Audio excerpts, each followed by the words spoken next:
It's a little after 4 o'clock, and first of all, I wanted to welcome anybody who might be checking in this afternoon with us. This special emergency meeting by the Board of County Commissioners, called for by our executive policy group to make a recommendation to us.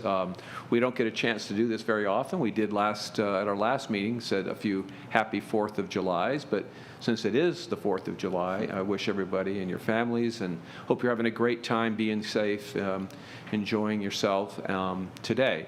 And oftentimes when we have get-togethers and parties, you have unwanted guests. And we have one that may be coming to our community and to our area here in a few days. And we're here today to really talk about the storm and again, as our executive team will recommend here in just a minute. But with that said, Barry, why don't we go ahead and get started? I'll turn it over to you. Good afternoon, Commissioners. We're here today to consider a state of local emergency for Tropical Storm Elsa. And although there's a still high level of uncertainty to the strength and timing of its arrival, there is a high confidence that Elsa will bring storm impacts and threats to our residents and property here in Pinellas County. You know, as they say, prepare for the worst, hope for the best. As such, our staff and partners have been proactively preparing and coordinating over the past several days. We're at a level 3 enhanced monitoring at our Emergency Operations Center, and we've held regular calls and communications with our cities, city managers, partner agencies, and county departments. Our crews are working on everything from shelter operations, clearing hot spots inspections by our Public Works crews, all the way down to monitoring and direct messaging to flood-prone communities. At this time, I'd like to turn it over to Kathy Perkins for the latest weather forecast and projected impacts. After Kathy speaks, I'll introduce the sheriff and for evacuation prep updates, and we'll start with Kathy's presentation. Hi, Kathy. Good afternoon, Commissioners. Happy 4th of July. So luckily, people should be able to enjoy the day today, hopefully enjoy the fireworks, and hopefully get an opportunity to fine-tune their preparations if they haven't done so already. Tropical Storm Elsa is just north of Jamaica at this point. It's a 60-mile-per-hour storm moving at 14 miles per hour, so it's reduced in its forward speed quite a bit. It is forecast to remain a tropical storm through the next couple of days, and what really happens over Cuba is going to determine what this particular storm could look like for us. It may go over the mountains and be torn apart. It may come back out and regenerate. Unfortunately for us, there's high confidence in the forecast track now. So it is going to be coming up the west coast of Florida, and at this point in time, it's projected to come in about 65 miles north of us. And this is all subject to change with every advisory that comes out. The most likely time of arrival of tropical storm force winds is Tuesday evening. And one of our biggest concerns that we've had a lot of rains in the recent weeks, and we even see like the Brooker Creek gauge is really high. So any additional rainfall that we get associated with this storm could really impact areas that are already saturated. If we get winds, we could see more trees coming down. So, you know, right now the projection is for 2 to 4 inches of rain with isolated amounts of up to 6 inches. And it really depends how far on that dirty side or the right side of the storm that we are as to what we could expect. The good news is if Elsa's moving fast, it won't sit on top and dump large quantities. We have been talking with the state and the National Hurricane Center, and they believe at this point that we could see some surge about 1 to 3 feet above ground level possible in our communities. We're going to have hazardous surf and boating conditions, and there is always a potential for tornadoes and water spouts in relation to these storms. So one of the things that we learned last year, especially in relation to Tropical Storm Eta, is, you know, we have all of these tools for if it's going to be a hurricane and who we evacuate for that storm surge risk. But what we did not have was a tool that would allow people to really be able to look at their properties, especially those that are in the coastal and the low-lying areas, in relation to what some of those flooding risks could be for them. So our GIS folks have developed this storm risk tool. It is online now, and there's public information going on about this. This tool will allow people to actually look at their address. They can zoom in, and this tells you what the potential storm surge could be for a tropical storm moving to the north-northeast at 10 miles per hour. So this is really just based on Elsa.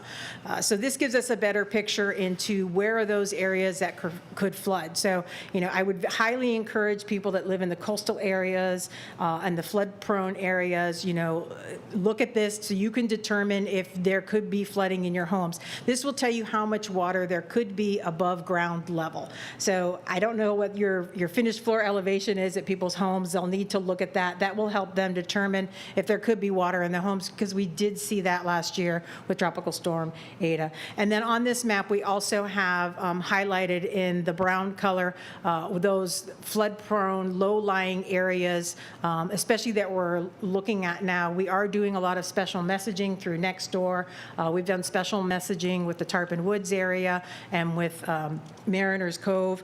Some of the other areas that we would, recommend to really pay attention and look at how the canals or the drainage ditches are around them. The Caladesi Sherwood Forest RV Park area, Tarpon Springs Sponge Dock area, Twin City Mobile Home Park, Riviera Bay area, Shore Acres, downtown Gulfport, Crystal Beach, and as I mentioned, the Tarpon Woods area. We're watching the Brooker Creek gauge very closely. It was at 11.18. At 11.2, Public Works goes into protective measures, and at 12.2, they could have flooding in the roads in their area. So we're watching everything very closely. Public Works has been very proactive, as have our municipal partners in Public Works as well.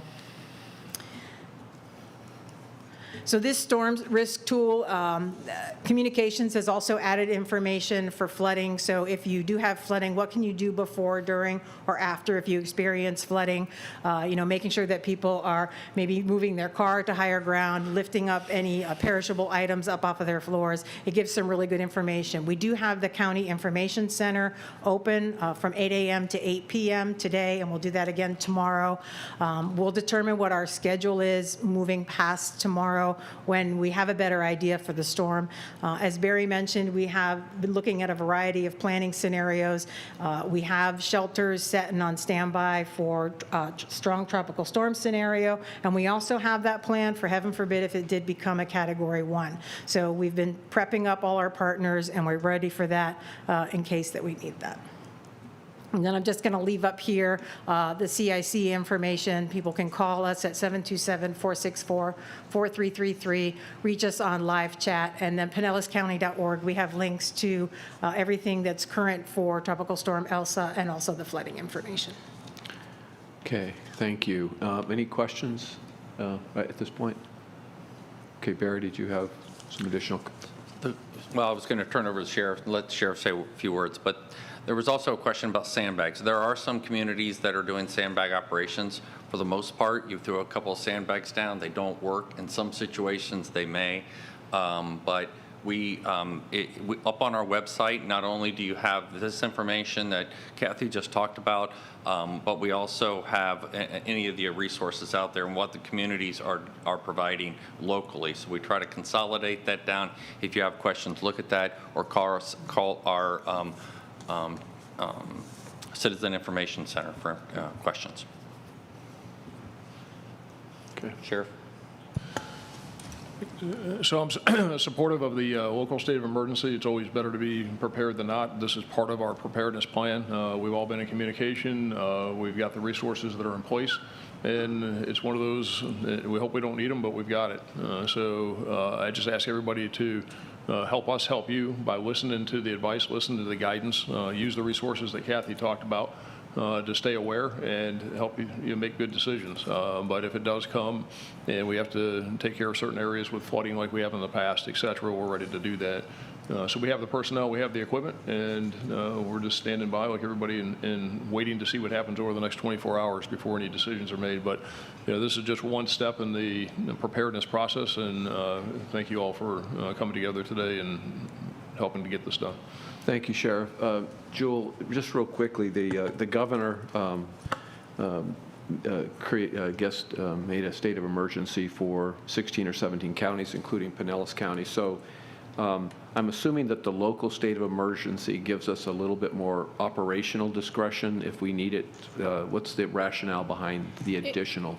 It does, and in the, and I have the governor's order up here, what it does do very specifically is allows state agencies and those associated with state government to waive some of the formalities. It, however, provides that political subdivisions may waive the procedures. So what you are doing today would be basically taking advantage of the opportunity for you personally to waive procedures for yourself. So yes, it would get to operational measures such as allowing us to purchase goods more quickly. It would allow us to suspend budgetary control so that the county administrator and his staff would have more ready access to public funds. But it really is something necessary for us to do here at the local level so that should it become necessary, we can take advantage of some of those operational opportunities. Okay, thank you. And I think that we are going to have a workshop on Thursday, and so we'll talk about it in just a minute. But just having the ability to notice that meeting for the flexibility to suspending the SOE if we can. I mean, we just don't know where we're going to be at that time.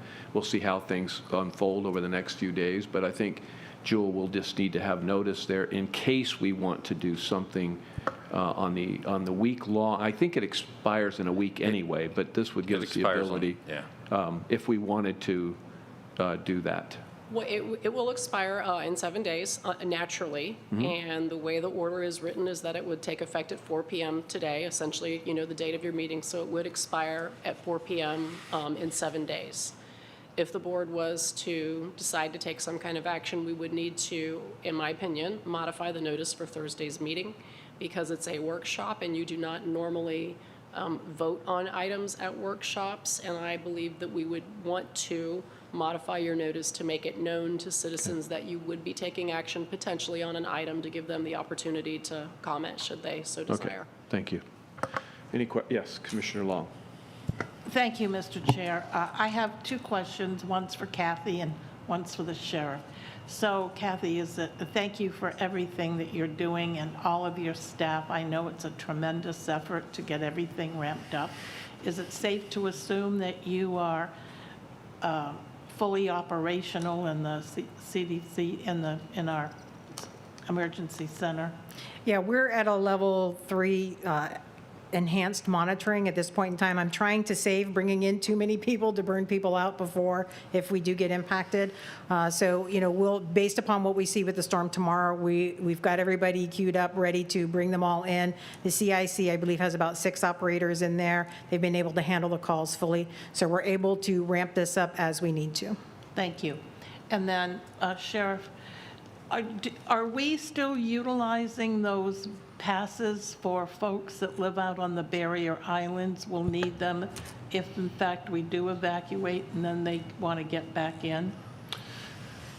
So yes, that program is still in place, and it's called the Barrier Island Reentry Program. I don't envision that we will need that, even probably in the worst case scenario in the storm, because I'm hopeful that there won't be any mass evacuations that are ordered. I think that there are already evacuations. It'll be just in some limited areas because of flooding.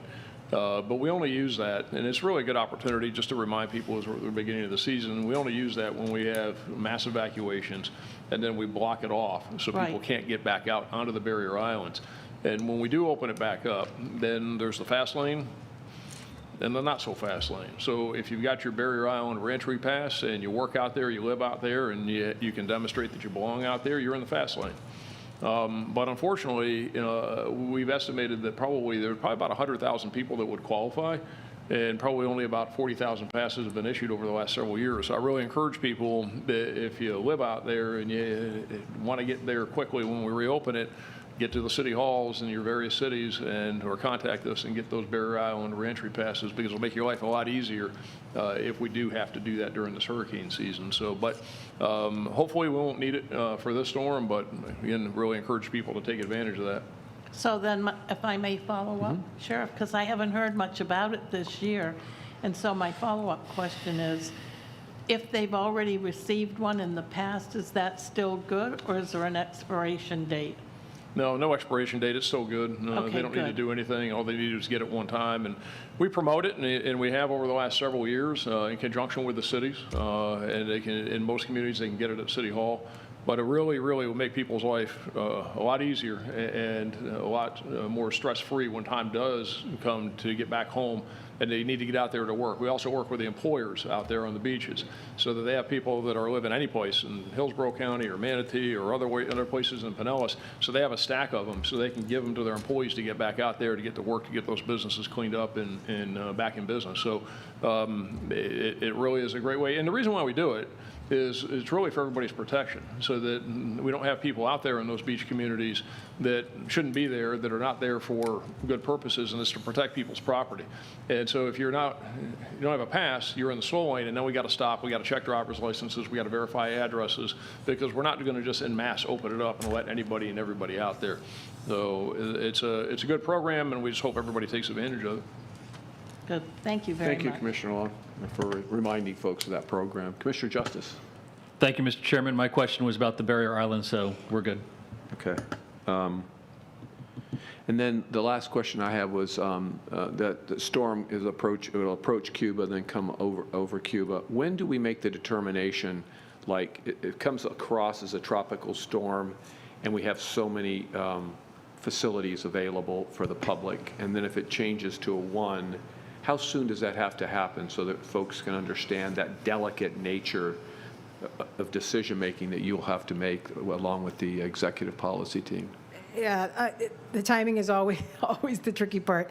What we'll be looking at, Commissioner, is even as the storm is going over Cuba, the National Hurricane Center continues to send the hurricane hunter planes go in to get as much information as they can. They do the dropsondes to see what's going on with the structure of the storm. So we'll continue to gather as much information as possible. I'm hoping that by the 5 p.m. tomorrow, we'll have a much better picture. You know, we continue to look at what did the models say. From what we've heard from the National Weather Service is that the atmospheric conditions are not conducive for the storm to really, even if it does come off and reform or stay as a tropical storm, they don't think it's as conducive for it to turn into a hurricane. You know, so we always look at the temperature of the waters. We look for all that guidance. So, you know, I'm hoping, you know, we say this every day, we'll know more tomorrow. You know, but we'll continue to monitor that, see what they're telling us, look at the models, and continue to make the best information and put that out as possible. Yeah, that decision, the difference is quite dramatic. I mean, we go from a couple of locations under a tropical storm that would be available to probably an additional 13 or 14 Yeah, schools. we have 13 primary for a Category 1 plus 3 on standby. And Okay, Commissioners, well, we have an executive policy call tomorrow at, 2? Yes. And so that's when we're going to form back up. She'll have the latest information following her briefing with the state, and then we can begin to solidify our decisions. Well, again, somebody made the comment, I think you, Commissioner Long, made the comment to thank you and your staff, because I know there's so much preparation, Sheriff, you and your staff as well, that are going on right now just to be ready in the event that it does strengthen. Not the likelihood that it will strengthen, but just in the event that it does. So I really can't thank you all enough for that.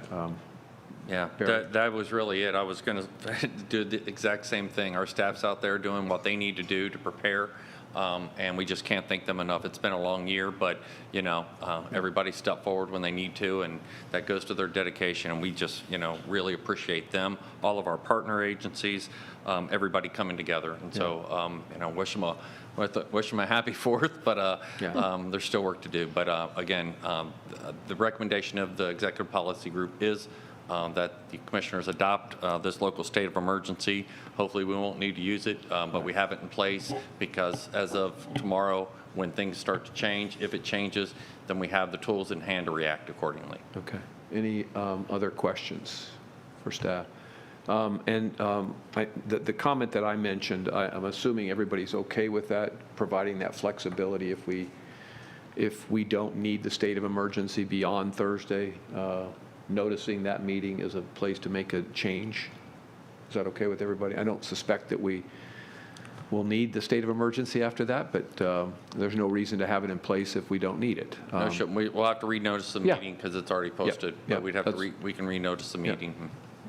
Yeah, Commissioner Long? I'm Oh. sorry, I have one more question. Sure.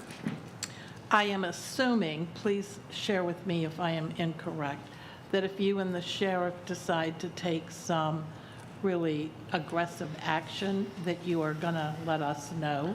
Oh, absolutely. I knew you'd Yeah. say that, but I No. just wanted to check. Tomorrow, I mean, again, our assumption is it's going to be a tropical storm. Right. Okay, our assumption, that's what everything says. But, you know, again, I haven't been here as long as you, but I watched it change before, and we watched, we go to bed thinking one thing and wake up with another prediction. And so we want to have everything in place. I don't see a scenario under that, but if it changes, we have it. While I'm calling you, our staff can be acting. Yeah. And that's the reason we want to be ready in case something occurs. Commissioner Gerard? I just wanted to say about noticing the meeting, if there's an expense to noticing the meeting just to cancel the state of emergency, okay. What we would do. Jewel says no. Yeah. We would change the notice on the website. There's no cost. This is not the type of thing that requires like a legal ad in the newspaper. Okay. Okay, so I guess if there's any public comments, I don't see anybody in the room, but if anybody has any comments they want to make before we take a motion here? I see a commissioner in the audience from Largo. It's good to have you here. Okay, so I don't see any public comments. Do I have a motion? Excuse me? Okay, I have a motion from Commissioner Long, second from Commissioner Gerard. Any final comments? Okay, all in favor say aye. Aye. Any opposed? Motion carries unanimously, and unless there's anything else, Barry or Commissioners, this meeting is adjourned.